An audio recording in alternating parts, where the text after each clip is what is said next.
How to editing Fire Magic effects. We can start after intro.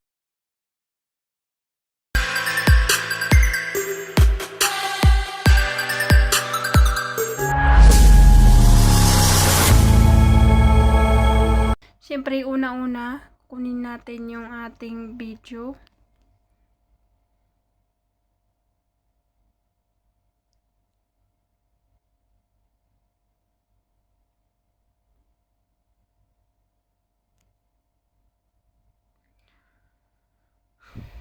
At pagkatapos, punta tayo sa ating CapCut.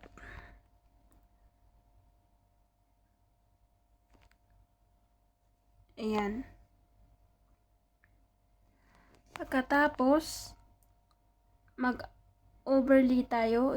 Tapat natin yung natin ng lighter. Yan. Yan. Tapos, click overlay. So, ngayon, hanapin natin yung dinownload natin na Candle Flame. Kung wala pa kang na-download, mag-download kayo ng Candle Flame. So, ayan siya. Okay, so, ngayon, paano ba natin na ilagay sa ating finger? So, ang gagawin lang natin, click natin yung splice. Tapos, filter. Click filter. So, yan, di ba natanggal na yung natanggal yung black. Tapos, isakto lang natin sa ating finger. Tapos, yan, click play. So, hindi yan tugma, nandoon pa.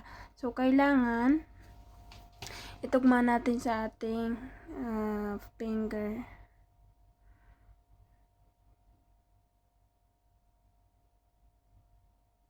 Yan. Kailangan i-urong ng konti. Yan, tapos yan, itugma natin doon. Yan. Play natin. So, kung napapansin nyo, hindi sumusunod. So, para sumunod, ang gagawin lang natin ay click natin yung keyframe para sumunod yung apoy sa paggalaw natin ng ating finger. Okay. Ganito yan. Yan. Tapos, tinas natin ng konting finger natin. Tapos, click keyframe. Yan. Tapos, kunin natin yung apoy at itugma natin sa ating finger. Ganyan. Tapos, urong natin. Yan. Tapos, kunin ulit natin yung apoy at itugma natin sa ating finger. Automatic na yun yung keyframe. Pag inurong natin yung candle flame. Okay, so ganun na yung mangyayari. Urong. Tapos adjust yung apoy. Urong.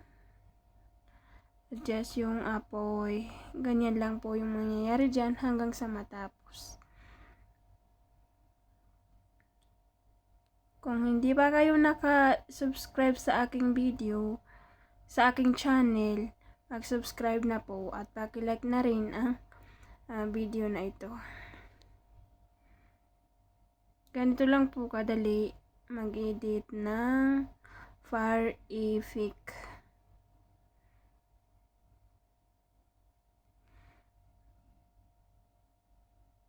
Yan. Ganyan lang po. Automatic na nag-a-add yung natin, keyframe.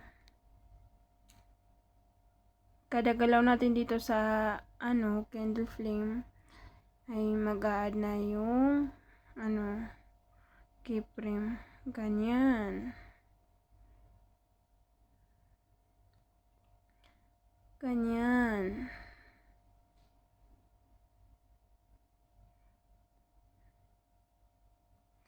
Ganon din yung proseso na gagawin po natin. Urong yung finger, urong din yung apoy. Ganyan lang po kadali.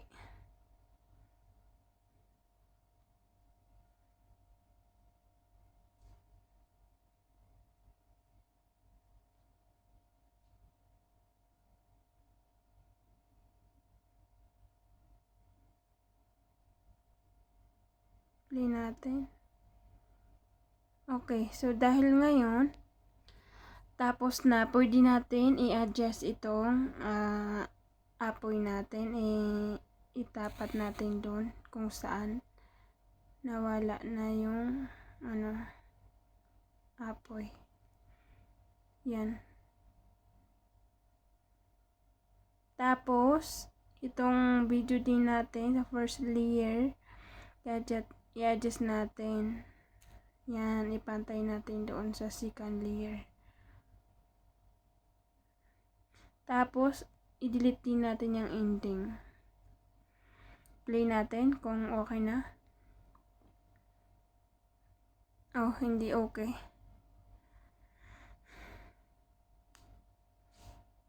Oh, mas nauna yung dun, keyframe. So, highlight lang natin. Tapos, yan, adjust. Ulitin natin. Yan. Ganyan lang po.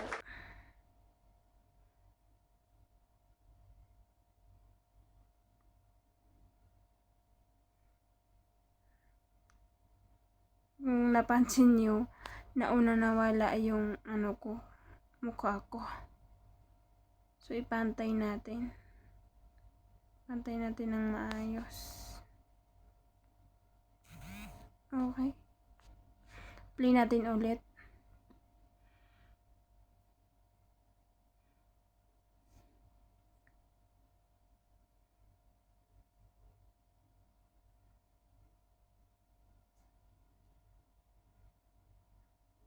Ano ba yan?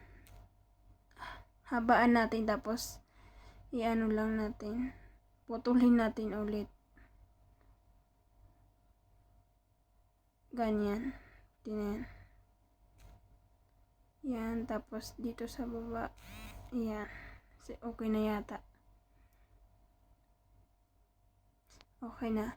So, review lang natin para okay yung video natin. Ganun lang po. So, paki-like lang po ang video na to at paki-subscribe na rin ang aking channel. At kung gusto niyo po yung mga ganitong video about editing, click nyo na rin yung notification bell at ilagay po sa bell all para ma-notified kayo sa susunod kong mga video. So, hanggang dito na lang po. Salamat sa panonood.